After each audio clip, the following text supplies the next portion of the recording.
নাই। কিন্তু মুশকিল হলো কুত্তার বাচ্চা মরছে, এটা আল্লাহ সারা দেশে প্রতিবাদ। প্রতিদিন মানুষের বাচ্চা মরে, সীমান্তে মরে, বর্ডারে মরে, ওখানে মরে, সেখানে মরে, ফিলিস্তিনে মরে, কথা কয় না, সুদানে মরে, সিরিয়াতে মরে, সারা দুনিয়াতে মুসলমান মরে।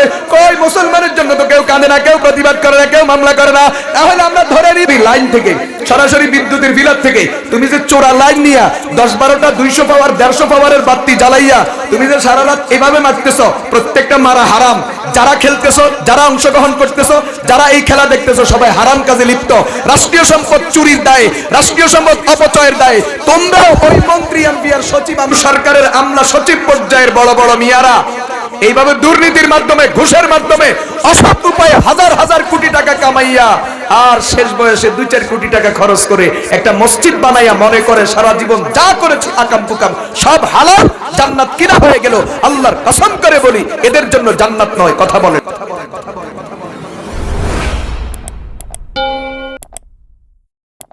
ونستعينه ونستغفره ونؤمن به ونتوكل عليه ونعوذ بالله من شرور أنفسنا ومن سيئات أعمالنا من يهد الله فلا مضل له ومن يضلل فلا هادي له ونشهد أن لا إله إلا الله وحده لا شريك له ونشهد أن سيدنا ونبينا وحبيبنا ومولانا محمدا عبده ورسوله الذي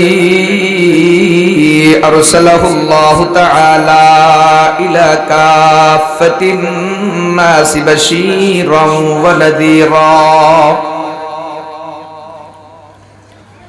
وداعيا إلى الله بإذنه وسراجا منيرا صلى الله تعالى عليه وعلى آله وأصحابه وسلم تسليما كثيرا كثيرا أما بعد فأعوذ بالله من الشيطان الرجيم بسم الله الرحمن الرحيم يا أيها الناس اتقوا ربكم الذي خلقكم من نفس واحدة وخلق منها زوجها وبث منهما رجالا كثيرا ونساء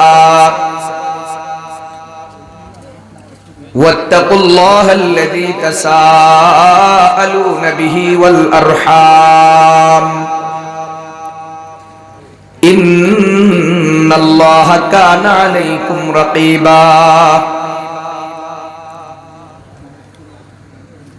وجاء في الحديث الشريف عن عبد الله بن عمر رضي الله تعالى عنهما قال رأيت النبي صلى الله عليه وسلم يطوف بالكعبة ويقول ما أعظمك وأعظم حرمتك وما أطيبك وأطيب ريحك والذي نفس محمد بيده لحرمة المؤمن أعظم حرمة عند الله منك صدق الله مولانا العظيم وصدق رسوله النبي الكريم ونحن على ذلك لمن الشاهدين والشاكرين والذاكرين والحمد لله رب العالمين سبحانك لا علم لنا إلا ما علمتنا إنك أنت العليم الحكيم নোয়াখালী বেগমগঞ্জ থানার অন্তর্গত আলাদিনগর হাফিজুল উলুম ইসলামিয়া মাদ্রাসা এর ৪৮তম বার্ষিক মাহফিল আজ ১০ ডিসেম্বর ২০২৫ বুধবার। উপস্থিত হযরতে উলামায়ে কেরাম, মুরব্বিয়ানে ইজাম, যুবক ভাইয়েরা, আল্লাহ তাআলার দরবারে শুকরিয়া আদায় করছি যিনি আমাকে আপনাদের সামনে হাজির হওয়ার তৌফিক দান করেছেন। আলহামদুলিল্লাহ। মন ভালো না, অসুস্থ বাচ্চা রেখে এখানে আসতাম না, যে কোনো এক কারণে আসা লাগছে। মনে করছিলাম ফোন করে না করে দিব, যে কোনো এক কারণে করি নাই। এখান থেকে নেমেই দৌড় লাগাইতে হবে হাসপাতালে। দোয়া চাই, খুব অল্প সময় কথা বলবো। আল্লাহ আমাদের সকলকে আমলের নিয়তে বলবার শুনবার তৌফিক দান করুন। প্রিয় ভাইয়েরা, আমাদের ইসলাম আল্লাহর হক বন্দার হক দুইটা নিয়ে। নামাজ পড়ে জান্নাতে চলে যাবেন, বন্দার হক নষ্ট করে এরকম স্বপ্ন যারা যারা দেখেন আর দেখিয়েন না, আজকের পর থেকে আর দেখবেন না। আল্লাহ তাআলা তার নিজের হক সহজে মাফ করেন। নবীজি বলছেন, ইনশাআ আযাবাহু ওয়া ইনশাআ গাফারা লাহু। চাইলে আল্লাহ তাআলা আযাব দেন, চাইলে ক্ষমা করেন। এটা হলো আল্লাহর হক। কিন্তু কেউ যদি বান্দার হক নষ্ট করে, তো যে পর্যন্ত ওই বান্দা ক্ষমা না করবে, ওই পর্যন্ত আপনার ক্ষমা নাই। আমাদের দেশের মানুষ আল্লাহর হকের গুরুত্ব যতটুকু দেয়, বান্দার হকের গুরুত্ব মোটেও দেয় না। নামাজ টামাজ মাশাআল্লাহ খুব পড়ে, কিন্তু বান্দার হক মারে। আমাদের দেশে এই জাতীয় মানুষের সংখ্যা অনেক, যারা চুরি, ডাকাতি, দুর্নীতি, ঘুষ বিভিন্ন ভাবে শত শত কোটি টাকা কামাইয়া চাকরি ছেড়ে দেওয়ার পরে শেষ বয়সে নিজের এলাকায় এসে মাশাআল্লাহ একটা মসজিদ করে দেয়। ৫০০ টাকা ঘুষ আর দুর্নীতি দিয়ে কামাইলো, ৫ কোটি টাকা দিয়ে মসজিদ করে দিল। মানুষ মনে করে এই লোকটা জান্নাত কিনে ফেললো, সেও মনে করে সে জান্নাত কিনে ফেলেছে। সবাই তাকে বড় মিয়া, বড় সাহেব, হাজী সাহেব, মসজিদের সভাপতি, মাদ্রাসার সভাপতি, বিভিন্ন মাহফিলের সভাপতি, প্রধান অতিথি করে। কিন্তু আল্লাহর কোরআন, নবীর সুন্নাহ বলছে এর পিঠের চামড়া থাকবে না। এই মসজিদ আর মাদ্রাসা করেও, হাজার মাহফিলের সভাপতি হয়েও জাহান্নামের পিঠা থেকে বাঁচতে পারবে না। কেন? সে হাজার হাজার বান্দার হক নষ্ট করেছে। আমাদের দেশের কিছু মানুষ মনে করে দুর্নীতি, চুরি, ডাকাতি, ২ নম্বরই, সুদ, ঘুষ যা করো, যদি একটা মসজিদ টসজিদ করে দাও, একটা মাদ্রাসায় যদি নির্মাণ কাজে ২-৪-৫ লাখ টাকা অনুদান দিয়ে দাও, তো সারা জীবন আকাম কুকাম যা করলাম, দুর্নীতি যা করলাম সব হালাল হয়ে গেল। এরকম লোক আসেনি? এই দেশের বহু সরকারি কর্মকর্তা কর্মচারী, বহু বড় বড় ব্যাংকের কর্মকর্তা কর্মচারী, বহু সরকারের আমলা সচিব পর্যায়ের বড় বড় মিয়ারা এইভাবে দুর্নীতির মাধ্যমে, ঘুষের মাধ্যমে, অসৎ উপায়ে হাজার হাজার কোটি টাকা কামাইয়া আর শেষ বয়সে ২-৪ কোটি টাকা খরচ করে একটা মসজিদ বানাইয়া মনে করে সারা জীবন যা করেছে আকাম কুকাম সব হালাল, জান্নাত কিনা হয়ে গেল। আল্লাহর কসম করে বলি, এদের জন্য জান্নাত নয়। কথা বলেন ঠিক কিনা? বান্দার হক বান্দা কি করবে না? মাফ করবে না। যদি বান্দা মাফ না করে, আল্লাহ মাফ করবে না। প্রিয় ভাইয়েরা আমার, রাষ্ট্রীয় সম্পদ যারা চুরি করে তারা কত বড় অপরাধী একটু ভালো করে শুনেন। মনে করেন আপনার পকেট থেকে আমি ৫ কোটি টাকা চুরি করলাম। কত কোটি? অঙ্ক বড় না ছোট? আপনার পকেট থেকে আমি ৫ কোটি টাকা নিয়ে গেলাম। মানুষ আপনি একজন। এই ৫ কোটি টাকা যদিও অঙ্ক অনেক বড়, কিন্তু আপনি মানুষ একজন।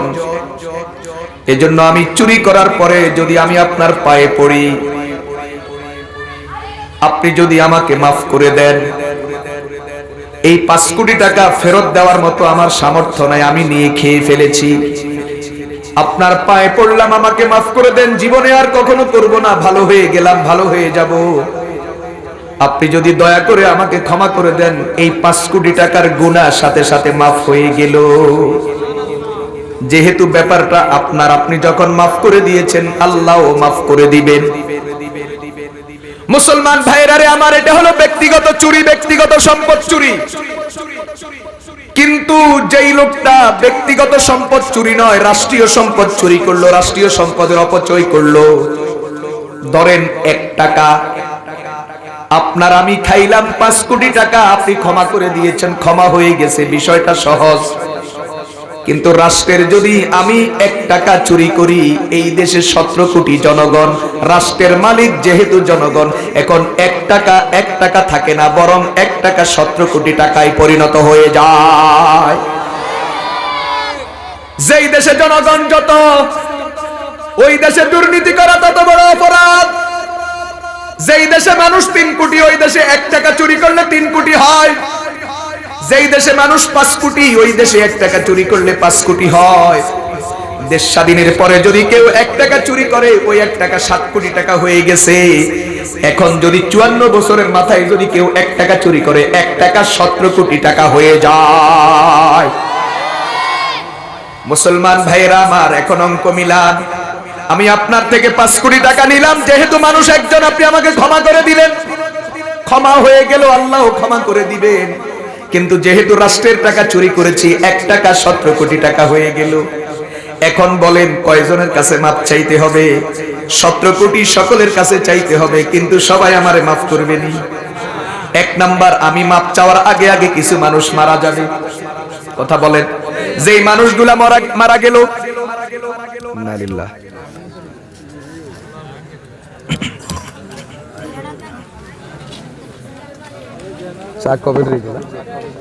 ঠান্ডা চালিয়ে হ্যালো,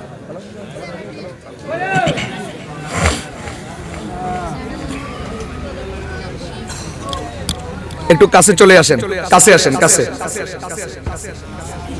এরপরে মানুষ আসলে আর বসার জায়গা হবে না, কাছে চলে, এই যে জায়গাগুলো পূরণ করেন, কাছে আসেন, সামনে আগাও, এটা পিছনে নেবেন, এটা পিছনে নেবেন, কাছে চলে আসেন ভাই, একটু কাছে আসেন, তাহলে বলে কাছে আসেন। মুসলমান ভাইয়েরা, বন্ধুরা আমার, ভালো করে শুনেন। যেহেতু 1 টাকা চুরি করলাম, এই 1 টাকা যেহেতু রাষ্ট্রের টাকা, এখন 1 টাকা 17 কোটি টাকা হয়ে গেল। এখন বলেন 17 কোটির কাছে মাপ চাওয়া লাগবে। মুশকিল হলো প্রতিদিন কিছু মানুষ মরে, কিছু মানুষ জন্মগ্রহণ করে। আপনি মাপ চাইতে চাইতে কিছু মানুষ মরে গেছে, যারা মরে গেল আপনি তাদের হক, তাদের থেকে মাপ চাইতে পারেন নাই। এরপরে আপনি যখন মাপ চাইবেন, এদের মধ্যে কিছু আছে আওয়ামী লীগ, কিছু বিএনপি, কিছু জাতীয় পার্টি। মনে করেন যে এই লোকটা চুরি করছে, ও যদি আওয়ামী লীগ করে, বিএনপি কখনো মাফ করবে না। ও যদি বিএনপি করে, আওয়ামী লীগের লোকেরা মাফ করবে না। আর আমরা হুজুরের গোষ্ঠী তো কোনোভাবেই মাফ করতেন না, কারণ আঙ্গো হাতে তো রশি একটাই। তোরা আমাদেরকে আটকাবার অনেক রাস্তা আছে, কত বুদ্ধি দিয়া তোরা আমাদেরকে আটকাস, তোরা আমাদের গতিরোধ করস। ইসলামের জয়যাত্রা, ইসলামের অগ্রগতি তোমরা বরদাস্ত করো না। তোমাদের ভিতরে হাজারো ভেজাল আছে, কিন্তু ইসলামকে আগাইতে দেওয়া যাবে না। এই ব্যাপারে সরে সরে খালতো ভাই, আমরা ভালো করে চিনি, তোমাদেরকে আমাদের চেনা হয়ে গেছে, তোমাদেরকে আমাদের চেনা হয়ে গেছে। তোমরা ভিতরে ভিতরে, তোমরা যদিও উপরে উপরে ঝগড়া করো, ঝামেলা করো বিভিন্ন বিষয় নিয়ে, ভিতরে ভিতরে তোমরা সবাই এক। ইসলামকে আগাইতে দেওয়া যাবে না, মৌলবীর গোষ্ঠীকে আগাইতে দেওয়া যাবে না, ইসলামকে রাষ্ট্র ক্ষমতায় আসতে দেওয়া যাবে না। এই ব্যাপারে তোমরা সবাই এক। তো তোমরা তো আমাদেরকে আটকাইবার বহু রাস্তা আছে, বহু বুদ্ধি দিয়া, বহু কলকবজায় তোমরা আমাদেরকে আটকাইবা। তোমাদেরকে আটকানোর কোনো ব্যবস্থা নেই, একটাই ব্যবস্থা। এই দেশের কোন ইসলামওয়ালারা, এই দেশের কোন ইসলামিস্ট, এই দেশের কোন মৌলবী যেবা যখন ক্ষমতায় আসছে, আল্লাহর কসম করে বলি, তাদের বিরুদ্ধে বহু বিশুদ্ধার করা হয়েছে, বহু মামলা দেওয়া হয়েছে, কিন্তু 1 টাকা রাষ্ট্রের সম্পদ দুর্নীতি আর অপচয় করেছে এমন কোন অভিযোগ আজ পর্যন্ত কোন বাংলাদেশের নামকে ওয়াস্তে ইসলামওয়ালা যারা, নামের ইসলাম যারা, এদের ব্যাপারেও কেউ এই দাগ লাগাইতে পারে নাই। এই ব্যাপারে আমরা 100% পরিষ্কার। অতএব তোমাদেরকে আটকাইবার একটা জায়গা, তোমরা যারাই ক্ষমতায় আসো, বেশ কম কিছু বান্ডিল চুরি করো। আমি কয়জনের উদাহরণ দিতাম, বাংলাদেশে ইসলাম নামে যারাই আসছে, এক দুজন মন্ত্রী তো মাঝে মাঝে হয়েছিল, দুই চারজন এমপি তো হয়েছিল, এক দুজন উপজেলা চেয়ারম্যান তো হয়েছে, এক দুজন ইউনিয়ন চেয়ারম্যান তো হয়েছে। আজ পর্যন্ত বাংলাদেশে আলেম নামে, ইসলাম নামে, টুপি আর দাড়ির লেবাস নিয়ে যারাই ক্ষমতায় আসছে, উপজেলা চেয়ারম্যান, ইউনিয়ন চেয়ারম্যান, মেম্বার, এরপরে আপনার মেয়র, এরপরে আপনার এমপি, মন্ত্রী, এ পর্যন্ত যারাই যেখানে যখন দায়িত্ব পেয়েছে, আল্লাহর কসম আলেমদের বিরুদ্ধে বহু বিসর্গার হয়েছে, বহু অপপ্রচার হয়েছে, কিন্তু দুর্নীতির দুর্গন্ধ, দুর্নীতির দাগ কোনো আলেমের গায়ে লাগাইতে পারে নাই। প্রমাণ হয়ে গেল এই দেশ এবং এই দেশের সম্পদ মৌলবীদের কাছেই নিরাপদ। বলে এটা রাজনৈতিক বক্তব্য হয়েছে, এই ট্যাবলেট তুমি খাই বসে থাকো, এটা রাজনৈতিক বক্তব্য। মুসলমান ভাইয়েরা, বন্ধুরা আমার, ভালো করে শুনেন, কথা বলতেছিলাম। এখন আপনি 1 টাকা চুরি করলেন, 1 টাকা রাষ্ট্রীয় টাকা হওয়ার কারণে 17 কোটি টাকা হয়ে গেল, 17 কোটি জনগণের হক। এখন আপনারা কে মাফ করবে? আপনি যদি আওয়ামী লীগ করেন, বিএনপি মাফ করবে না, বিএনপি করলে আওয়ামী লীগ মাফ করবে না, আর আমরা হুজুররা তো মাফ করার প্রশ্নই আসে না, কারণ তোগো মতো জালেম করে আটকাইবার রাস্তা তো একটা। দুনিয়ার আদালতে আটকাইতে পারুম না, অন্তত আল্লাহর আদালতে দুর্নীতিবাজার চোরগুলারে ধরাইয়া দিব। মাফ আছে রে? তাহলে সোজা কথা কি দাঁড়াইলো? ব্যক্তিগত টাকা 5 কোটি টাকা হলেও মাপ পাওয়ার সুযোগ আছে। আপনারটা চুরি করছি, আপনি মাফ করে দিয়েছেন, সারি গেছে। কিন্তু রাষ্ট্রের টাকা যদি 1 টাকাও হয়, 1 টাকা যারা চুরি করে, যারা দুর্নীতি করে, মাপ পাওয়ার রাস্তা চিরতরে বন্ধ হয়ে যায়। এটা বুঝছেননি? এই এখন যেটা কমু, আজকে তো মুখ কালা হয়েছে, এতক্ষণ তো খুব ভালো লাগছে যে এখন যেটা কমু মুখ কালো হয়ে যাবে, বলতাম নি? যুবকরা সাবধান, লড়ি চড়ি বইয়ে নেই, কথাটা এখন আপনাকে বিরুদ্ধে দিছে। এটা কোন দলের বিরুদ্ধে না, এটা যুবকদের বিরুদ্ধে। শীতকাল আসলে বিভিন্ন জায়গায় ওই বিদ্যুতের লাইন থেকে তার নামাইয়া বড় বড় ফাওয়ারি লাইট 10-12টা জ্বালাইয়া চলেনি। তোমার খেলা হালাল না হারাম আমি এটা বলবো না, এই ফতোয়া আমি এখন দিব না, তোমার খাওয়া খেলাটা হালাল না হারাম। কিন্তু তুমি যে রাষ্ট্রীয় সম্পদ বিদ্যুৎ তোমার নিজের মিটার থেকে নাও, তুমি বিল দাও, ওটা ভিন্ন কথা, ওইটাতেও জায়েজ না জায়েজের কথা আছে, আমি এখন ওই দিকে যাব না, তোমার আমি ওই ব্যাখ্যা দিতে যাব না, আমার হাতে সময় কম। কিন্তু তুমি যে বিদ্যুতের সরাসরি লাইন থেকে, সরাসরি বিদ্যুতের বিলাত থেকে তুমি যে চোরা লাইন নিয়া 10-12টা 200 পাওয়ার 150 পাওয়ারের বাতি জ্বালাইয়া তুমি যে সারা রাত এভাবে মারতেছ, প্রত্যেকটা মারা হারাম। যারা খেলতেছ, যারা অংশগ্রহণ করতেছ, যারা এই খেলা দেখতেছ, সবাই হারাম কাজে লিপ্ত। রাষ্ট্রীয় সম্পদ চুরির দায়ে, রাষ্ট্রীয় সম্পদ অপচয়ের দায়ে তোমরাও ওই মন্ত্রী, এমপি আর সচিব আমলাদের মতো কিয়ামতের ময়দানে আল্লাহর আদালতে আসামি হইবা। আরো জোরে যে কয়, আমি তো ভাবছিলাম এরা আমার উপর রাগ হয়ে যাবে। আসেনি আসেনি, এই এলাকায় হয়নি। যুবক ভাইয়েরা আমার, এতদিন করেছো না বুঝে করেছো, আল্লাহর কাছে মাপ চাও। আমরা এখন শুনতেছি অনেক জায়গাতে বিদ্যুতের লোকেরা গিয়া গিয়া অভিযান চালাইতেছে। অভিযান কেন চালাইতে হবে? বিদ্যুতের লোক অভিযান চালাক আর না চালাক, তোমার ওই যে র্যাকেট, তোমার আরো কি আছে, কক, আরো কি কি আছে, তোমার জাল, নেট, এগুলা চুরি করে ওরা ছিনায় নিয়ে যায়, জরিমানাও করে। জরিমানা করার দরকার কি? ছিনায় নেওয়ার দরকার কি? তুমি খেলবা কেন? তুমি তো হারাম কাজ করতেছো, আল্লাহর দরবারে তুমি অপরাধী হইতেছো। এটা রাষ্ট্রীয় সম্পদ, এটা জনগণের সম্পদ।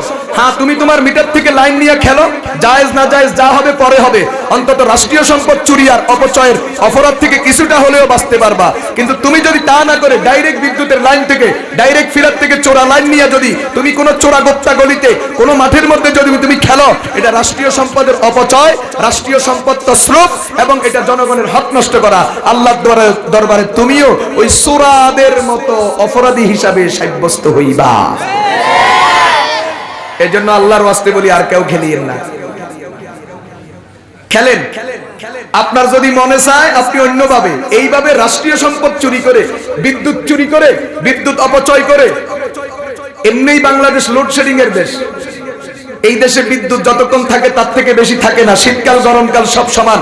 বিদ্যুতের লোডশেডিং এর জ্বালায় মানুষ অতিষ্ঠ। সেই দেশে আপনারা বিদ্যুতের অপচয় করেন, আল্লাহর দরবারে জবাব দিতে হবে আপনাদের। আল্লাহ যুবক ভাইদেরকে হেদায়েত দান করেন। রাগ করছেন নি? কয়জন হালাইছে রাগ করি কি লাভ? অতএব খুশি হয়ে যান। প্রিয় ভাইয়েরা, বন্ধুরা আমার, কথা বলতেছিলাম আমাদের ইসলাম আল্লাহর হক বান্দার হক দুইটার নাম নিয়ে ইসলাম। এখানে আল্লাহর হকের গুরুত্ব আছে, বান্দার হকের গুরুত্ব আছে। কোরআনে কারীমে বান্দার হক সম্পর্কে প্রায় 1500 আয়াত আছে। কত হিসাব করলে গোটা কোরআনের 4 ভাগের 1 ভাগ বান্দার হক নিয়ে। এই আয়াতগুলো আবার বিভিন্ন ভাগে বিভক্ত। যেমন আব্বা আম্মা এটাও বান্দা, এটাও মানুষ, স্বামী স্ত্রী এটাও বান্দা, এতিম এটাও বান্দা, ভাই বোন আত্মীয় স্বজন এটাও বান্দা। এভাবে বিভিন্ন গ্রুপে গ্রুপে আবার এই আয়াতগুলোকে বিভক্ত করা হয়েছে। যেমন কোরআনে কারীমে আব্বা আম্মা সম্পর্কে প্রায় 27টা আয়াত আছে। কয়টা? আব্বা আম্মার গুরুত্ব আমাদের কাছে আসেনি? আসেনি? কয়জনের কাছে? আল্লাহর নবী বলেন কিয়ামত যত কাছে আসবে মানুষ তত বিবির কথাই চলবে, মাকে কষ্ট দিবে, বন্ধু বান্ধব বাড়াবে, বাবার উপর জুলুম করবে। এগুলা কিয়ামতের আলামত। নবীজি বলেন ওয়া আতা আর রাজুলু যাওজাতাহু ওয়া আক্কা উম্মাহু ওয়া বাররা সাদিকাহু ওয়া জাফা আবাহু। নবীজি বলেন আমার উম্মতের পুরুষরা তার বিবির কথা শুনবে, বিবির কথা মায়ের উপর রাগ করবে, বিবির কথায় মায়ের থেকে অ্যাকশন নিবে, বিবির কথায় মার সাথে কথা বলা বন্ধ করে দিবে। বিবির বুদ্ধি দড়ি বুড়া মা বুড়া বাবারে গ্রামে রাখি, ও বাংলা বাজার নিয়ে বাসা নিয়ে বউ নিয়ে রংবাজি করবে। কথা বলেন ঠিক কিনা?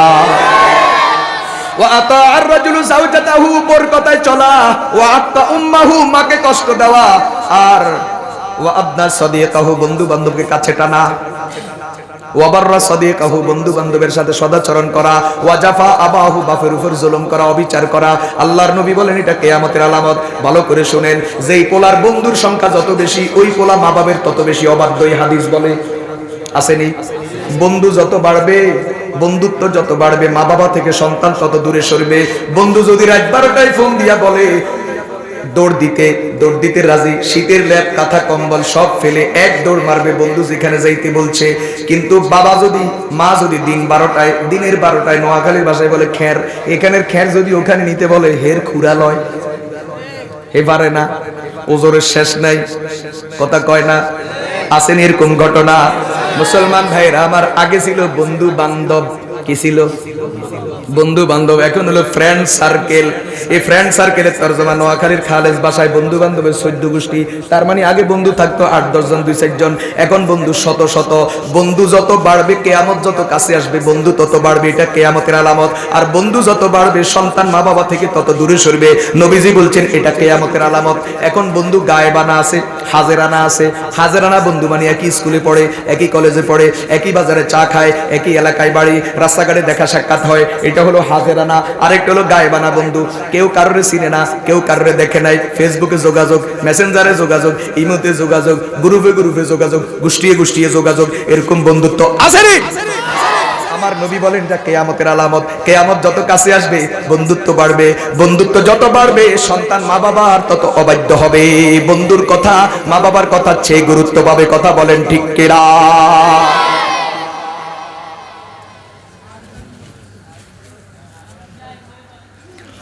মুসলমান ভাইরা বন্ধুরা আমার, আমাদের দেশের এখন বহু যুবক পোলা মা বাবার লগে জিদ করে আইফোন কিনে দিতে হবে, অ্যান্ড্রয়েড কিনে দিতে হবে, বাইক কিনে দিতে হবে, না দিলে হুমকি দেয় সুইসাইড করুম। কি করুম? জীবনের দাম সস্তা। আজকে যুবকদের জীবনের সকল সমস্যার সমাধান 15 টাকার দড়ি। কয় টাকার দড়ি?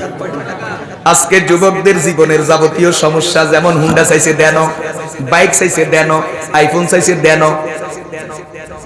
অ্যান্ড্রয়েড সেট চাইছে দেন, আরেকজনের মাইয়ার লগে প্রেমে পড়ছে, হে মাইয়া বিয়াতে রাজি হয় না। যাবতীয় সমস্যার সমাধানের নাম হলো 15 টাকার দড়ি রে। যখন মন মতো পাইলাম না, এই জীবন রাখি কি লাভ? যেই জীবনে একটা অ্যান্ড্রয়েড সেট চালাইতে পারতাম না, যেই জীবনে একটা বাইক চালাইতে পারতাম না, মানিজ্জত বাঁচে না। বন্ধুরা সবাই হুন্ডা হাঁকায়, আমি হাঁকাইতে পারি না। এতিমের মতো মানুষের হিসে হিসে বসে থাকি। আর কত মানুষের পিছনে বসুন, একটু নিজেও চালাইতে মনে চায়, ড্রাইভিং সিটে নিজেও বসতে মনে চায়। একটা হুন্ডা কিনতে পারতাম না, জীবন দিয়া কি লাভ? একটা আইফোন চালাইতে পারতাম না, জীবন দিয়া কি লাভ? অমুকের মাইয়া জরিনা হাসিনার প্রেমে পড়লাম, ওই মাইয়া আমারে পছন্দ করে না, আমারে শেখা দিছে, আরেকখানে বিয়ে বসতেছে, এই জীবন রেখা কি লাভ? অতএব সকল সমস্যার সমাধানের নাম 15 টাকার দড়ি। দড়ি কিনি এক মাথা আম গাছের ঠাইরের লগে বাঁধি দে, আর এক মাথা গলার লগে ঝুলাই দে, নিজে লটকি থাক। কথা কয় না? বছরে 14 থেকে 14.5 হাজার যুবক যুবতী আত্মহত্যা করে বাংলাদেশে। আল্লাহর গজব এটা। কত? বেশিরভাগ এইটা, আর কোনো কাম নেই।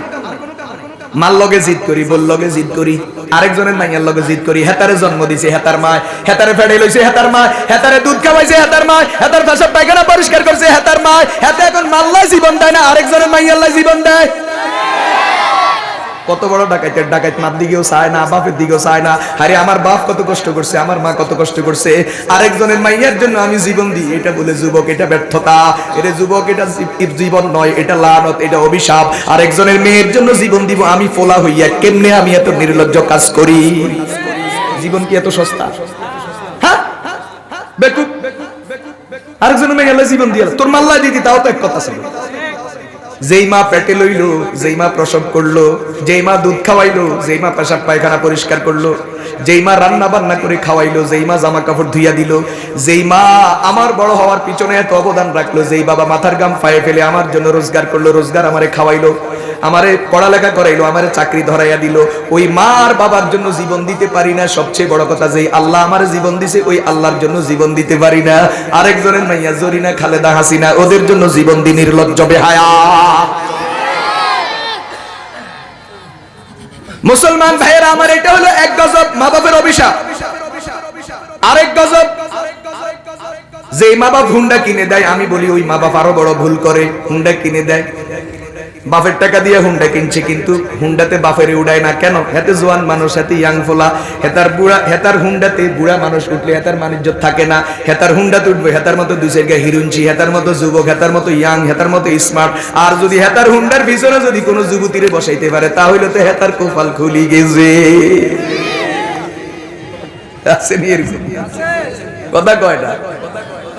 যেই বাপের টাকা দিয়া হুন্ডা কিনা, ওই বাপের হুন্ডাই হয় না, কারণ বুড়া বাপ হুন্ডাই উঠলে নাকি হুন্ডার মানিজ্য থাকে না। এটা মানানসই হয় না। কেমন লাগে এতে জোয়ান বলা হুন্ডা জ্বালায়, বুড়া মানুষ ইজি বইছে, এতে লইবে এটার মতো যুবক হিরোইনছি, এটার মতো বন্ধু বান্ধব।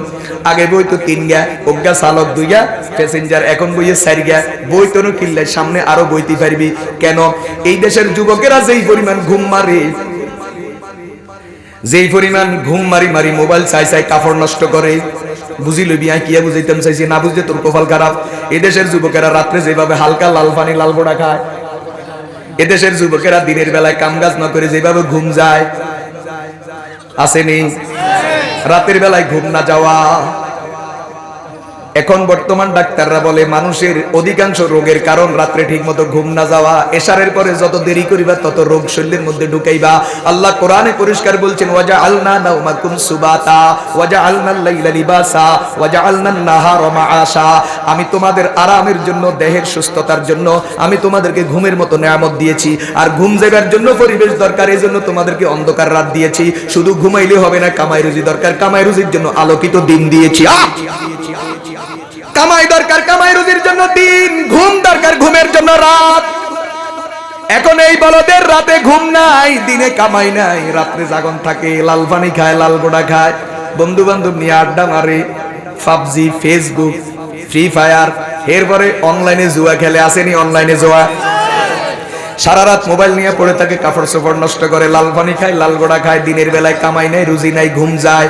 এইভাবে করতে করতে যুবকদের মাজা কোমর মরতে মরতে এখন এরকম সিবি এক মুটেছে। এই জন্য এক মুড়িয়া 4 কান মাজা হুন্ডার উপর রাখলেই তো হুন্ডা চালান যায়। কথা কয় না? আমার মতো বেড়া হুন্ডার উপর 2 জন উঠলেই তো আর জায়গা নাই, আর হেরা 4 জন উঠে। কয়জন? কারণ সবগুলার মাজা মরতে মরতে। ফ্যান অন বাজারে মার্কেটে যেগুন বেছে, ফ্যান এগুন হিন্দাত লাগে না। ও অর্ডার দিয়ে বানাইছে তো, সান বানাইতে দিছে 1 সপ্তাহ আগে, 1 সপ্তাহ পরে ডেলিভারি নিছে। এখন সান কি লাগে না, কিনলে হাতে 1 সপ্তাহ ভিতরে হাতার হন আরো হচ্ছে। কিসের কারণে? এই হলো বর্তমান যুবকদের অবস্থা। গোড়া গাড়ি খায়, লাল পানি খায়, সারা রাত ঘুম মারে, সারা রাত মোবাইল নিয়ে পড়ে থাকে, মোবাইল চাইতে চাইতে কাপড় চোপড় নাফাক করে, শরীর নাফাক করে, সারাদিন গাদার মতো ঘুমায়। বর্তমান পৃথিবীর এক মহামারীর নাম বন্ধাত্ব। কি বলছি? বর্তমান পৃথিবীর এক বড় চ্যালেঞ্জ বন্ধাত্ব। অধিকাংশ যুবক যুবতী বাচ্চা ধারণের, সন্তান জন্মানোর ক্ষমতা হারাইতেছে। এটার পিছনেও বড় কারণ মোবাইল নিয়ে পড়ে থাকা, রাত্রে ঘুম মারা, লাল পানি খাওয়া। দুনিয়াও বরবাদ, আখিরাতও বরবাদ, সবকিছু শেষ। যেটা কই হেটার লগে তোরা যে কস খুশি করতে। মুসলমান ভাইরা বন্ধুরা আমার ভালো করে শুনেন, এই দেশের যুবকেরা 3টা 4টা নিয়ে হুন্ডা চালায়, নম্বর প্লেট নাই, লাইসেন্স নাই, কেমনে চালায়? সালামির স্টাইল। দোড়া সাপ চিনেননি? সাপ কখনো সোজা চলতে পারে না, সাপের মতো লেজ ঘুরাই, মাথা ঘুরাই ঘুরাই চলে, একবার রাস্তার এই পাশে আবার এই পাশে, এদিক থেকে বাস আসে এদিক থেকে ট্রাক আসে, এত মাঝখান দিয়ে ঢুকাই দিব, 5 মিনিট দেরি হইলে তার 5 কোটি টাকা লস হয়ে যাবে। আসলে খামাকা এমন জোরে দৌড় মারে, মনে হয় যেন বিশাল বড় কাম আছে, আসলে খামাকা আড্ডাবাজি করতে যার। শুনেন, এদেশের যে ছেলেগুলা হুন্ডা চালায়, মা বাবার উপর টর্চার করে, মানসিক টর্চার চালাইয়া মা বাবার উপর বল প্রয়োগ করে যারা হুন্ডা নেয়, এদের উপর মা বাবার বদদোয়া আছে। যে রাস্তা দিয়ে চালায় ওই রাস্তাদের মুরব্বীদের বদদোয়া আছে, সালাম তো দেয় না, উল্টা হারে না, মানুষের গাড়ি উপর উড়াই দিত। আর হাতে যে সময় হুন্ডারে বাড়িছে ওই সময় যদি স্কুল ছুটি হয়, হায় রে হে তার বাপকে দেখে। গত 1 বছরে আসেন না, বাস্তব কথা শুনেন, গত 1 বছরে বাংলাদেশে রোড অ্যাক্সিডেন্টে মারা গেছে 7294 জন। কতজন? গত 1 বছরে বাংলাদেশে অ্যাক্সিডেন্টে মারা গেছে কতজন? 2024-এর কথা কই, 25-এর কথা এখনো জানি না। এর মধ্যে হুন্ডা অ্যাক্সিডেন্টে মারা গেছে 2609 জন। বাস অ্যাক্সিডেন্টে মারা যায়, হাসপাতালে নেয়, কিছু কিছু বাঁচিয়ে যায়। কিন্তু হুন্ডা অ্যাক্সিডেন্ট মাশাআল্লাহ, ফি নারি, কোরআনে আছে ফি নারি জাহান্নামা খালিদিনা ফিহা, আমি বানাইছি ফি কবরে খালিদিনা ফিহা, মানে হুন্ডা অ্যাক্সিডেন্ট যারা হয় এদেরকে হাসপাতাল নেন লাগে না, ডাইরেক্ট গোরস্থানে চলে যায়। কথা কয় না? কারণ বাস অ্যাক্সিডেন্ট বলো, সিএনজি অ্যাক্সিডেন্ট বলো, যে কোনো অ্যাক্সিডেন্টের মধ্যে আগে ধাক্কা গাড়ির বডির মধ্যে লাগে, এরপরে তোমার গায়ে লাগবে। কিছুটা হলেও গাড়ির বডির মধ্যে ধাক্কা খাইয়া তোমার গায়ে ধাক্কা কিছুটা হলেও কম আসে। কিন্তু বাইক অ্যাক্সিডেন্টে যারা মারা যায়, ডাইরেক্ট ধাক্কাটা নিজের গায়ের মধ্যে, মাথা থেতলে যায়, মাথার মগজ বেরিয়ে যায়, চেহারা থেতলে যায়, চেহারা চেনা যায় না, পেটের নাড়ি বুড়ি রাস্তায় গড়ায়া যায়, রাস্তায় পড়ে যায়, লেট দিয়া যায়। এরে বেটা তুই মরছ তোর জন্য, আমি আফসোস করি না, আমি আফসোস করি তোর মায়ের জন্য। তোর মা যদি তোর এই লাশটা দেখে জীবনে কখনো এই চিত্র ভুলতে পারবে না। কয়দিন পরে যখনই মনে উঠবে, হাউমাউ করে কান্দবে আর বেহুশ হয়ে পড়ে যাবে। কথা বলেন ঠিক কিনা? আরে গাদা, তোর জন্য আমি কান্দি না, তোর মতো ফোলা তো মরি যান দরকার। তুই যেভাবে চালাস তুই তো মরবি, এটা আমি ধরি নিছি। আজ থেকে 2 বছর আগে নোয়াখালীর এক জায়গা, আমি নাম বলতাম না, এক পোলার হুন্ডা চালানে আমার খুব কষ্ট দিচ্ছে, সাইড দেয় না। এখন ভাই আমরা যেভাবে রাস্তায় দৌড়ি এটা তো বুঝেন আশা করি, মানে অন্যদের দৌড়ার আমাদের দৌড়ায় কি আছে? মাগরিবের পরের টাইমও ঠিক রাখতে হবে, এশারের পরের টাইমও ঠিক রাখতে হবে। এখানে 9টা পর্যন্ত বয়ান করি, আর এখানে 10টায় ফেস্ট হবে। প্রত্যেকটা মিনিট আমাদের হিসাব করা। আমরা প্রোগ্রাম নিতে হিসাব করি যে এই জায়গা থেকে এই জায়গার দূরত্ব কতটুকু, আমার যাইতে কতক্ষণ লাগে। যদি মাঝখান দিয়ে সমনি বাজার পড়ে তো আমরা আধা ঘন্টা বাড়তি দিই। ওইভাবে আমরা প্রোগ্রাম মেনটেন করি, যাতে করি আয়োজক কর্তৃপক্ষ আমারও দাওয়াত দিয়ে যেন বিপদে না পড়ে, আমি যেন 5 মিনিট আগে হাজির থাকতে পারি। আমাদের প্রত্যেকটা মিনিট হিসাব করা। এ জানোয়ারের বাচ্চা। আচ্ছা শুনেন না, আরে হেদায়েত তো পরে, এটা বাইসলে না হেদায়েত পেয়ে গেছে, মরে গেছে। এরপরে যখন এরকম করতেছে, চৌরাস্তা, ট্রাফিক খাড়া, কোন দিকের গাড়ি কোনখান দিয়ে ঘুরে যেতে হবে এরা তো সবার জানা আছে। বিপরীত সাইড থেকে এসে দিছে ঢুকে, আমি গ্লাস নামাইয়া শুধু বললাম কিরে তোর তো হুন্ডার কাগজপত্র নাই, তুই তো ট্যাক্স দিস না, আমার গাড়ির তো কাগজপত্র আছে, আমরা ট্যাক্স দিই। তুই যেভাবে তুই চালাইতেছ মনে যেন রাস্তা তো আমার ধমকা কি কয়, আমি কিচ্ছু করে শুধু দূরে গেছি। এরে কদিন পরে ফেসবুকে দেখুন তুই কোন দিয়ে হরিয়ে দিস। হাসিয়েন না, এদেশের রাস্তায় যারা গাড়ি চালায় সবচেয়ে বেশি মানুষকে কষ্ট দেয়, সবচেয়ে বড় অ্যাক্সিডেন্টের বড় কারণ, দুর্ঘটনার কারণ এবং মানুষের বদদোয়া লয় 2 শ্রেণী, অটোওয়ালা, হুন্ডাওয়ালা। এই 2 শ্রেণী সবচেয়ে বড় জালেম। কারো কথা শুনে না, কারোর মানে না, ভদ্রতার পরিচয় দেয় না, জিহাদি হিন্দি করে দিবে। সাইডের রাস্তা থেকে মেইন রাস্তায় উঠতেছে। আপনি গ্রামের সাইডের রাস্তা থেকে মেইন রাস্তায় উঠবেন, দেখবেন না কোন দিক থেকে গাড়ি আসে, না হুম করে ঢুকে দিবে, কিছু করলে ঘাত করেছে।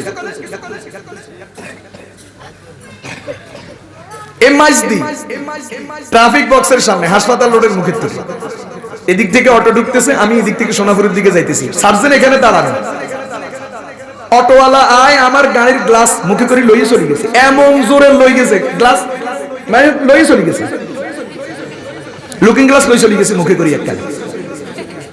সার্জন মানে কি করব, সার্জন তাকে দিছে, সার্জন আমার খুব ভালো করেছিল, কি তামাশা রে, মানে আমিও থ হইয়া দাঁড়াইছি সার্জন, মানে কি কইব এখন, এটার এত বড় সাহস, এখানে সার্জন দাঁড়াইছে, আমার গাড়ি আসতেছে, এত ওই দিক থেকে হাসপাতাল রোড থেকে এমন জোরে আসছে, মুখে করে চলে গেছে।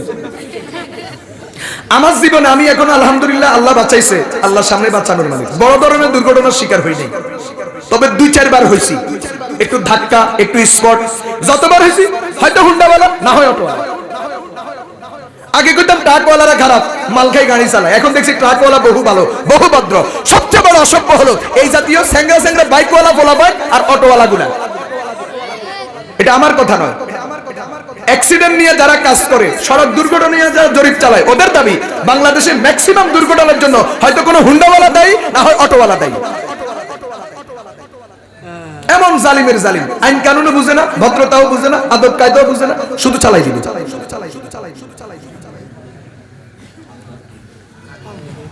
আল্লাহ তাআলা হেদায়েত করবে।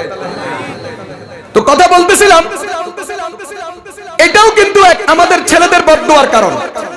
মা বাবাকে টর্চার করিয়া, বল প্রয়োগ করিয়া, প্রেসার দিয়া, হুমকি ধমকি দিয়া বাইক আদায় করে, আর বাইক চালায় বন্ধু বান্ধব 5-10টা নিয়ে, 5-7টা নিয়ে এইভাবে চালাইবে। রাস্তার এই পাশে একবার, এই পাশে একবার, বাজার বুঝে না, ট্রাফিক বুঝে না, সিগন্যাল বুঝে না, চৌরাস্তা বুঝে না, 3 রাস্তা বুঝে না, ধুমসে চালাইবো। চালাইতে চালাইতে বন্ধু বান্ধব নিয়ে, ফ্রেন্ড সার্কেল নিয়ে ট্রাকের সাক্কার নিছে। তোর আফসোস তোমার জন্য না, তুমি তো যেভাবে চালাও তুমি তো মরবাই, আমার আফসোস তোমার মায়ের জন্য। একটা মা যদি ছেলের অক্ষত লাশ দেখে, যে লাশটা একবারে কি অক্ষত, কোনো দাগ নাই, এই লাশ দেখলে, এই ছবি দেখলে কিছুটা হলেও তার মনে কি থাকবে, সান্ত্বনা থাকবে। কিন্তু তোমার মা যদি তোমার ওই লাশটা দেখে, যে লাশ থেতলে গেছে, মাথার মগজ বেরিয়ে গেছে, চেহারা থেতলে গেছে, চেহারা চিনা যায় না, পেটের নাড়িবুড়ি বেরিয়ে গেছে, এমন লাশ যদি তোমার মা দেখে, জীবনে কখনো তোমার মা আর ভুলতে পারবে না। এমন একটা সন্তান মারা গেলে ওই মা সারা জীবনের জন্য অসুস্থ হয়ে যায়, অ্যাবনরমাল হয়ে যায়, মানসিক রোগী হয়ে যায়, বেলবেলায় কান্দা উঠে, বেহুশ হয়ে যায়। কথা বলেন ঠিক তবে ঠিক। জালিম মনে কষ্ট গেছে নি, কই যখন ফালাইছি মনে কষ্ট যায় আর কি লাগবে। মুসলমান ভাইরা বন্ধুরা আমার, আসেন কথায় ফিরে আসেন, কথা বলতেছিলাম মা বাবার সম্পর্কে কোরআনের আয়াত আছে, মা বাবার হকের উপরও কোরআনের আয়াত আছে, সন্তানের হকের উপর আছে, এটার উপর আছে 50টা। একটাতে ব্যাখ্যা বেশি দিলে সামনে আর যাইতে পারবো না, চলেন সামনের দিকে চলেন। এতিমের হকের উপর কোরআনে আয়াত আছে 23টা। কয়টা? এতিমের হক মারেনি, আসেনি? এতিমের উপরে কোরআনে আয়াত আছে 23টা। ভাই বোন আত্মীয় স্বজন এটার উপরে কোরআনে আয়াত আছে 32টা। সম্পদ নিয়ে গেলে ভাই বোনের পরিচয় দেয় না, ভাইয়ের ঘরের দরজা বোনের জন্য আর খোলে না, বাপের বাড়ি মেয়েদের জন্য হারাম হইয়া যায়। ভাইয়েরা মনে করে বোন সম্পদ নেওয়া, বোনকে সম্পদ দেওয়া মানে ভিক্ষা দেওয়া। না রে ভাই, ব্যাপারটা এমন নয়। বাবার সম্পত্তিতে তোমার যেমন অধিকার, তোমার বোনেরও অধিকার। তুমি দিলে আল্লাহর দরবারে ধরা খাওয়া থেকে বাঁচবা, যদি না দাও আল্লাহর দরবারে তুমি জালেম হিসাবে, অপরাধী হিসাবে উঠবা। আমাদের ভাইয়েরা সারা দুনিয়ায় যাওয়ার সময় পায়, কতজনের সাথে ফোনে হাই হেলো করার সময় পায়, কতজনের খবর নেওয়ার সময় পায়। আফসোস, বোনের দেখা করার, বোনকে দেখতে যাওয়ার, বোনের বাড়িতে যাওয়ার, শ্বশুর বাড়িতে মাসে মাসে যাইতে পারে, বোনের বাড়িতে বছরেও যাইতে পারে না।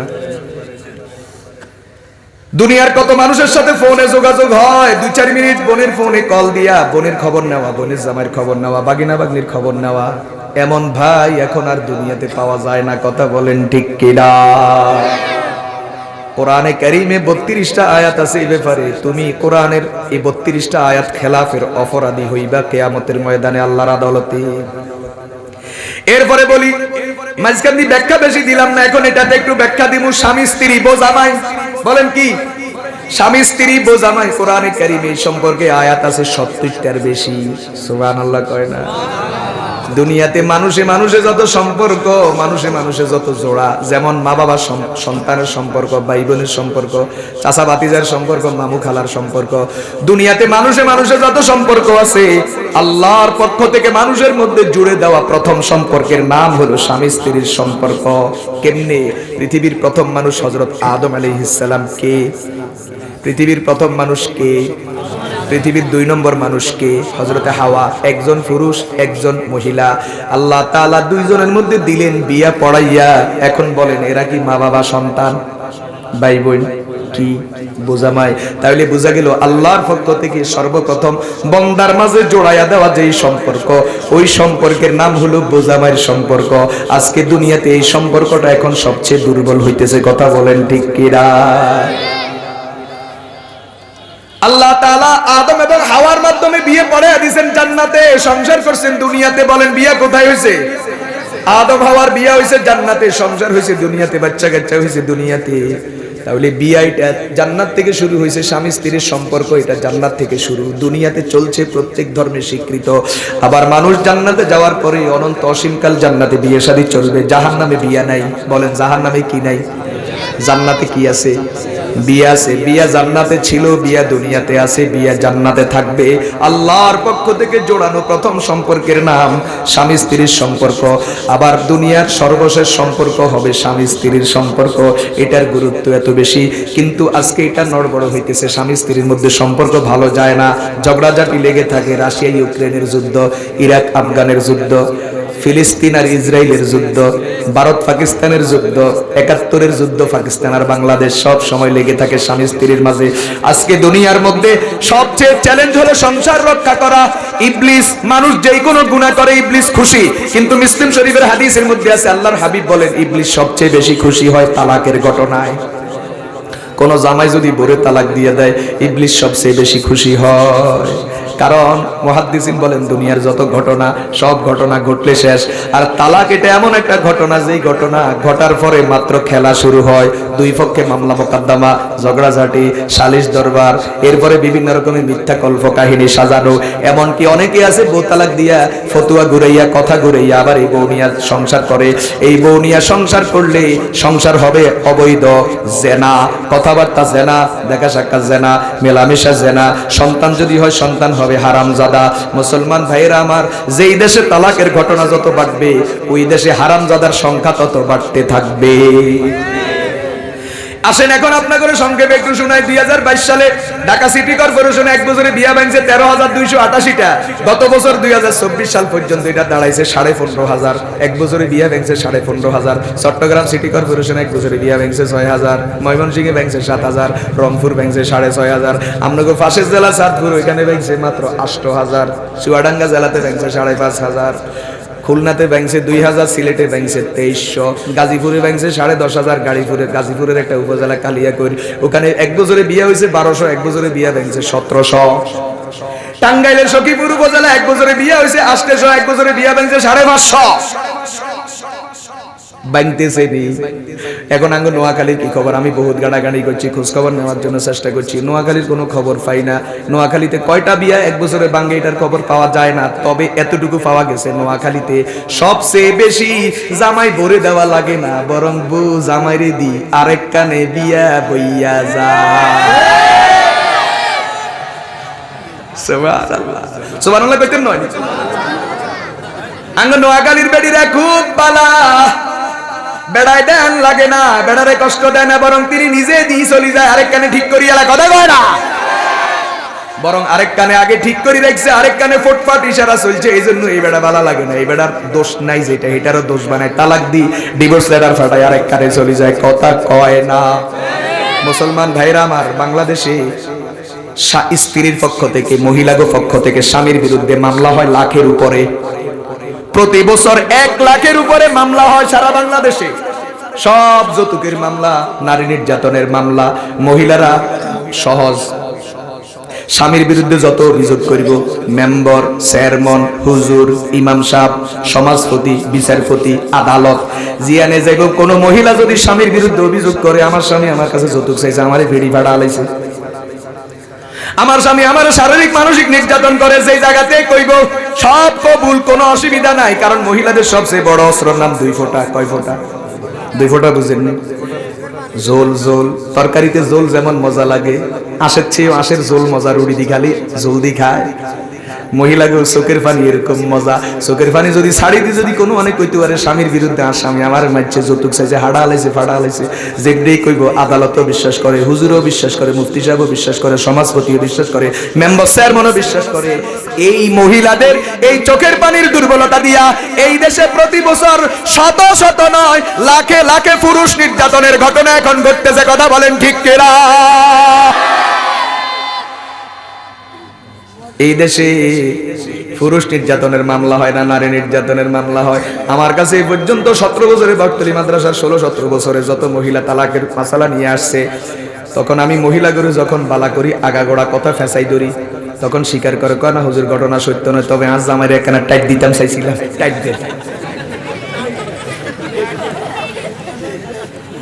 ও আপনারা কইবেন শুধু আঙ্গ বাংলাদেশ গেছে, কই না রে ভাই, বাংলাদেশ তো চলেন, সারা পৃথিবীর থেকে ঘুরে আসি। সৌদি আরব আমাদের মক্কা মদিনার দেশ, আমাদের গৌরব, আমাদের ইসলাম ইমান ইসলামের ঠিকানা সৌদি আরব। 2023 সালে এক বছরে বিয়া ভাঙছে 3.5 লাখ, সংসার ভাঙছে কয় লাখ? এক বছরে 3.5 লাখ। কারণ এই বছর 14টা সিনেমা হল উদ্বোধন হয়েছে, 70 লক্ষ সিনেমার টিকিট বিক্রি হয়েছে, ও নারীরা ড্রাইভিং লাইসেন্স পাইছে, ও মদের বার খোলার অনুমতি দিছে গো, এটার বরকতে 3.5 লক্ষ সংসার ভাঙছে গো।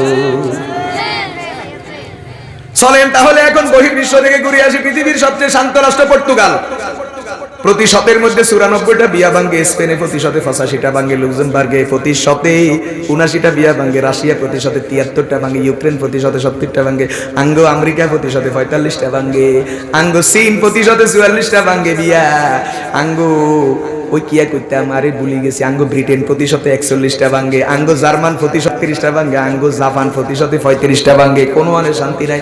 মুসলমানের দেশ বলেন অমুসলমানের দেশ বলেন, শুধু ঘরে ঘরে যুদ্ধ চলতে আছে। মুসলমান ভাইয়ের আমার এই বিয়া ভাঙ্গার তালিকায় ব্যাক আছে। পৃথিবীর সেরা ধনী বিল গেটস, এই বেটার বিয়াও ভাঙছে। পৃথিবীর 2 নম্বর সেরা ধনী জেফ বেজোস, তার বিয়াও ভাঙছে। পৃথিবীর বড় নেতা ব্রিটেনের প্রধানমন্ত্রী বরিস জনসন, হে বেটার বিয়াও ভাঙছে। ফ্রান্সের প্রধানমন্ত্রী নিকোলাস সার্কোজি, এর বিয়া ভাঙছে। কানাডার প্রধানমন্ত্রী জাস্টিন ট্রুডো, এই বেটার বিয়াও ভাঙছে। আর বাংলাদেশের সবচেয়ে সুন্দরী নায়িকার বিয়া এই পর্যন্ত 6 বার ভাঙছে। এখন আল্লাহর বান্দি ডরে আর 4 বছর বিয়া বইয়ে না, যদি বইতো বিয়া হেগুনো ভাঙতো। এই হলো দুনিয়ার চিত্র, সংক্ষেপে বুঝাইলাম। বুঝা গেল টিয়া দি সংসার রক্ষা করা যায় না, ক্ষমতা দিয়ে সংসার রক্ষা করা যায় না, সৌন্দর্য দিয়ে সংসার রক্ষা করা যায় না। যদি রক্ষা করা যায় তো এতগু বিয়া ভাঙতো না। মুসলমান ভাইরা আমার, সংসার টিকে আল্লাহর রহমতে। স্বামী স্ত্রী যদি রহমতের কাজ করে, যদি চরিত্রবান হয়, তাহলে কালো বউ নিয়েও জান্নাতি সুখ পাওয়া যায়। আর চরিত্র যদি নষ্ট হয়, সুন্দরী বউ লগে হতাইয়া বিছনাই রাইখা হাতে মোবাইলে বদিকে তাকায় না, মোবাইলে আরেক বেড়ি লই ব্যস্ত, আরেক বেড়ি ছবি চায় আর মজা লয়। কথা কথা মুসলমান ভাইয়েরা, বন্ধুরা আমার, আজকে অধিকাংশ সংসার ভাঙতেছে। আর যে সংসারগুলো টিকে আছে কোন রকম মারে খালা বলাই, কোন রকম টিকে আছে, কোন রকম হাতে পায়ে ধরে টিকে আছে, সংসার ভাঙ্গা ভাঙ্গা অবস্থা। কথা কয় না? চলছেনি দুনিয়াতে অশান্তি। তাহলে বলেন, এই জন্য আল্লাহ তাআলা কোরআনে কারিমে সবচেয়ে স্বামী স্ত্রীর অধিকার সম্পর্কে বেশি গুরুত্ব দিয়েছেন। কারণ স্বামী স্ত্রীর সম্পর্ক যত ভালো হবে, ওখান থেকে নেককার সন্তান পয়দা হবে। স্বামী স্ত্রীর সম্পর্ক যদি খারাপ হয়, এখান থেকে নেককার সন্তান হয় না। অজাত কুজাত হারামজাদা আর বাবাখোর ফানিখোর তৈরি হয়। মুসলমান ভাইয়েরা রে, বন্ধুরা রে আমার, এজন্য আমাদের ইসলাম বান্দার হকের গুরুত্ব দেয়। কোরআনে কারিমে 1500 আয়াত আছে বান্দার হকের উপর। বান্দার হক মানে কি? মানুষের জীবন, মানুষের সম্মান, মানুষের সম্পদ, মানুষের জীবন, মানুষের সম্মান, মানুষের সম্পদ। বলেন, মানুষের জীবন, মানুষের সম্মান, মানুষের সম্পদ, প্রত্যেকটা জিনিস আল্লাহর কাছে দামি। কেমন দামি? চলেন একটা হাদিস শুনে। বলেন নবী সাল্লাল্লাহু আলাইহি ওয়াসাল্লাম, হযরত আব্দুল্লাহ ইবনে ওমর বলেন, আমি নবীজিকে দেখছি, আমার নবীজি কাবা তাওয়াফ করেন আর কাবার সাথে কথা বলেন। আমার নবী কাবাকে লক্ষ্য করে বলেন, মা আযামাকি ওয়া আযামা হুরমাতাকি ওয়া মা আতিয়াবাকি ওয়া আতিয়াবা রিহাকি ওয়াল্লাযী নাফসু মুহাম্মাদিন বিয়াদিহি লা হুরমাতুল মুমিনি আযামা হুরমাতান ইনদাল্লাহি মিনকে। নবীজি কাবা তাওয়াফ করেন আর কাবার সাথে কথা বলেন। নবীজি কাবাকে লক্ষ্য করে বলেন, ও কাবা, তোর অনেক দাম, প্রতিদিন কোটি কোটি মানুষ তোর দিকে ফিরে নামাজ পড়ে। আল্লাহ কোরআনে বলছেন, কদ নারা তাকাল্লুবা ওয়াজহিকা ফিস সামা ফালানুওয়াল্লিয়ান্নাকা কিবলাতান তারদাহা ফাওয়াল্লি ওয়াজহাকা শাতরাল মাসজিদিল হারাম ওয়া হাইসুমা কুনতুম ফাওয়াল্লু ওয়ুজুহাকুম শাতরা। আল্লাহ কয়, রে মুসলমান, দুনিয়ার যেখানে থাকো, নামাজ যেখান থেকেই পড়ো, চেহারারে এদিকে ফিরিয়ে দাও, না হয় তোমার নামাজ হবে না। এইভাবে ইসলামের আরেকটা রোকন হজ। হজ করার জন্য বাংলাদেশ থেকে চেহারা ওইদিকে ফিরাইলে হবে না, বরং বাংলাদেশ থেকে হজ করার জন্য ওখানে চলে যেতে হবে, না হয় হজ হবে না। আল্লাহ কোরআনে পরিষ্কার বলছেন, ইন্না আউওয়ালা বাইতিন উযিআ লিন-নাস লাল্লাযী বিবাক্কাতা মুবারাকান ওয়া হুদাল লিল আলামিন ফীহি আয়াতুম বাইয়িনাতুম মাকামু ইব্রাহিম ওয়া মান দাখালাহু কানা আমিনা ওয়ালিল্লাহি আলান নাসি হিজ্জুল বাইতি। খেয়াল করে শুনেন, ওয়ালিল্লাহি আলান নাসি হিজ্জুল বাইতি মান ইসতাতা ইলাইহি সাবিলা। হজ করিবার আল্লাহ বাংলাদেশ থেকে ওইদিকে ফিরলে হবে না, বরং হজ করিবার আল্লাহ বাংলাদেশ থেকে হেদিকে চলে যাই। তুই বেটা কে বলতেছে? তাহলে বুঝেন বাইতুল্লাহর কত দাম। নামাজ পড়তে বাইতুল্লাহ লাগে, হজ করতে বাইতুল্লাহ লাগে। এজন্য আমার নবী বাইতুল্লাহকে বলেন, এরে বাইতুল্লাহ তোর অনেক দাম, কিন্তু তুমি জানো নি তোমার মতো হাজারো বাইতুল্লাহ চেয়ে আল্লাহর কাছে একজন ইমানদারের দাম বেশি। নবীজি বলেন, দামুহু ওয়া ইরজুহু ওয়া মালুহু, ইমানদারের রক্ত, ইমানদারের সম্পদ, ইমানদারের সম্মান, প্রত্যেকটা জিনিসের দাম আল্লাহর কাছে বাইতুল্লাহর চেয়েও বেশি। এখন আমাদের দেশে বর্তমান দুনিয়াতে সবচেয়ে সস্তা জিনিস কি? আমার যদি কেউ জিজ্ঞাসা করে সবচেয়ে সস্তা কি, আমি কমু সবচেয়ে সস্তা হইল মুসলমান। সবচেয়ে সস্তা কি? কেমনে? দুগা উদাহরণ দিলে বুঝবেন। এক নম্বর উদাহরণ, আজ থেকে কয়েকদিন আগে কুত্তার বাচ্চা মরছে। কি এর বাচ্চা? হায়রে কুত্তার বাচ্চা মরিবার লাগে সারা দেশ তুফান। কিরকম প্রতিবাদ! এই মহিলা বড় জালেম, এই মহিলা আটটা কুত্তার বাচ্চা মারিয়ে লেছে। আমিও প্রতিবাদ করছি, এই মহিলার বিচার হোক, এই মহিলা বড় জালেম, নিরপরাধ নিরীহ কুত্তার বাচ্চাগুলার কিল্লাই মারল। মাশাআল্লাহ, মহিলার বিরুদ্ধে মামলাও হয়েছে, গ্রেফতারও হইয়া গেছে। আমরা চাই এই মহিলার দেশের আইনে যেই বিচার তার বিচার হোক। আমিও প্রতিবাদ করছি, এটা অন্যায়। কিন্তু মুশকিল হলো কুত্তার বাচ্চা মরছে, এটা আল্লাহ সারা দেশে প্রতিবাদ। প্রতিদিন মানুষের বাচ্চা মরে, সীমান্তে মরে, বর্ডারে মরে, ওখানে মরে, সেখানে মরে, ফিলিস্তিনে মরে, কথা কয় না, সুদানে মরে, সিরিয়াতে মরে, সারা দুনিয়াতে মুসলমান মরে। কই মুসলমানের জন্য তো কেউ কাঁদে না, কেউ প্রতিবাদ করে না, কেউ মামলা করে না। তাহলে আমরা ধরে নিব দুনিয়াতে কুত্তার বাচ্চা ওই জন্ম হইলে ভালো হইতো, মুসলমানের বাচ্চা ওই জন্ম হইয়া ভুল হইছে, কথা কয় না। কুত্তার বাচ্চার দাম মানুষের বাচ্চার থেকে বেশি, কথা কয় না।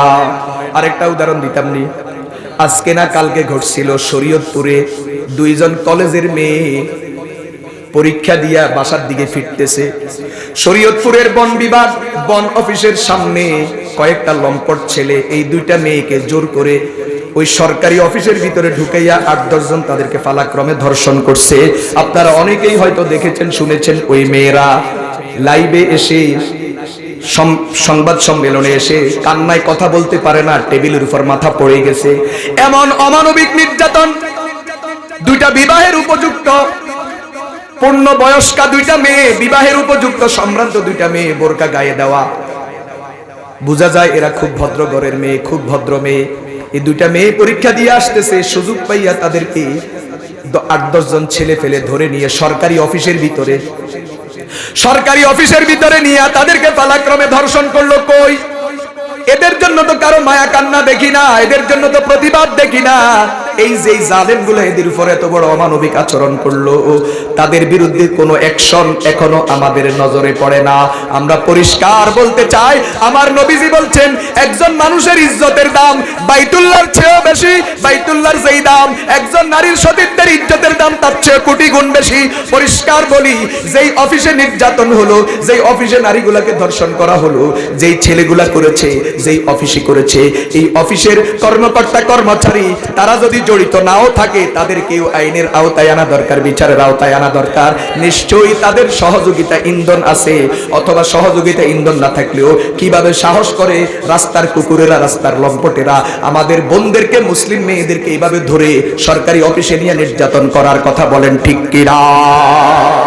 তাহলে বোঝা গেল কুকুরের বাচ্চা মরলে কুকুরের বাচ্চার জন্য প্রতিবাদ হয়, কুকুরের বাচ্চার জন্য কান্না হয়। কিন্তু আমার দুইজন বোন যে ধর্ষণের শিকার হলো, এমন জানোয়ার, এমন লম্পট, এমন অমানবিক আচরণ তাদের সাথে করলো, কই তাদের জন্য তো কোনো প্রতিবাদ দেখি না, কোনো মায়া কান্না দেখি না, তাদের জন্য তো কোনো অ্যাকশন দেখি না। আমরা এটার সর্বোচ্চ বিচারের দাবি করি। এমন নেককারজনক ঘটনা বাংলাদেশে 93% মুসলমানের দেশে কোনো জানোয়ারের বাচ্চা যেন দেখাইতে না পারে, সাহস যেন করতে না পারে। মুসলমান ভাইরা আমার, আমরা চাই এদেশের সকল মেয়ে, সকল নারী মায়ের ঘর থেকে, মায়ের কোলে যেমন নিরাপদ, মায়ের ঘরে যেমন নিরাপদ, মায়ের কোল থেকে, ঘরের থেকে যখন বের হবে, রাস্তায় যখন বের হবে, স্কুলে যাবে, কলেজে যাবে, মাদ্রাসায় যাবে, অথবা অন্য কোনো কাজে যাবে, ঘরে ফিরে আসা পর্যন্ত যেন এইভাবে নিরাপদ থাকে, দেশটা যেন এইভাবে নিরাপত্তা দেয়, রাষ্ট্র যেন নিরাপত্তা দিতে পারে, আমরাও যেন নারীদের প্রতি, মেয়েদের প্রতি পরিমাণ শ্রদ্ধা দেখাইতে পারি। কথা বলেন ঠিক কিনা? কারণ একজন মানুষের ইজ্জতের দামও আল্লাহর কাছে বাইতুল্লাহর চেয়ে বেশি। প্রতি ফোঁটা রক্তের দাম, ইজ্জতের দাম এবং মালের দাম, মুসলমানের হালাল মাল, এটার দামও আল্লাহর কাছে বাইতুল্লাহর চেয়ে বেশি। অতএব কখনো আমরা মানুষের ইজ্জত নষ্ট করব না, মানুষের উপর জুলুম করব না, মানুষকে কষ্ট দিব না, মানুষের জীবন হানি ঘটাবো না, মানুষের মাল অন্যায়ভাবে ভক্ষণ করব না। কথা বলেন ঠিক কিনা? আল্লাহ তাআলা আমাদের সকলকে তৌফিক দান করুন। প্রিয় ভাইরা আমার, মোটামুটি একটু বিক্ষিপ্ত কিছু আলোচনা আয়াতের উপর করলাম। এতটুকু আমি আলোচনা করতে পারবো এটা আমি মনে করি না। মনটা খুবই খারাপ ছিল, শুরুতে বলছি, তো আমরা করে দেখি